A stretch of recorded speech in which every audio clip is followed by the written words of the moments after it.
Another couple has been found guilty of murder for participating in this Christian to train up a child parenting. Alicia Bayer writes about this in The Examiner, and she says two parents in Washington state have been found guilty of murder after allegedly following the abusive parenting techniques advocated in the parenting book To Train Up a Child by Michael and Debbie Pearl. Larry and Carrie Williams received the maximum prison sentences allowable under the law after being found guilty of beating and starving their adopted daughter Hannah to death. The methods they used to, quote, discipline their daughter were advocated in the controversial Christian book. According to the New York Times, late one night this May, the adopted girl was found face down, naked, and emaciated in the backyard. Her death was caused by hypothermia and malnutrition, both common among these Christian punishment advocates.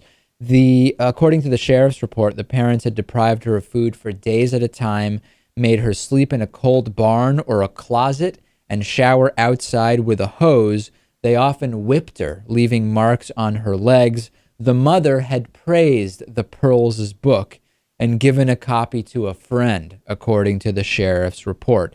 So some of the discipline techniques that are advocated in the Pearls' book, again, it's called To Train Up a Child, include using plastic tubing to beat children since it's too light to cause damage to the muscle or the bone, wearing the plastic tubing around your neck all the time so that the child is constantly reminded by that plastic tubing that they must obey, Lewis, swatting babies as young as 6 months old with instruments such as a 12-inch willowy branch, blanket training babies by hitting them with an instrument if they try to crawl off a blanket on the floor, and beating older children with rulers, paddles, and larger tree branches.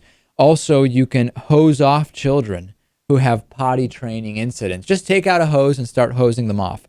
This is unbelievable, Lewis. This is the sickest form of parenting. That is, I understand it's called Christian parenting or whatever.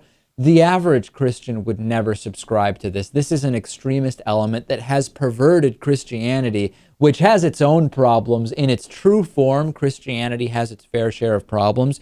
This is a perversion of Christianity, and the couple is the third set of parents to be found guilty of killing their children who were followers of the Pearls. Don't the Pearls need to be charged as accessories to murder? Yeah. I think so. Of course, at the very least, this book should not be allowed on any bookshelf in the country. Well, but hold on. See, that's controversial, though, because then you're getting into banned book lists, and that really is a problem. I think the book should be allowed as a piece of prose, but if that book can be tied to so many children's deaths, then maybe the writers of the book, the authors, need to face the consequences. Well, come on, David. I mean, this is part of the reason why the Anarchist Cookbook is not allowed in many places.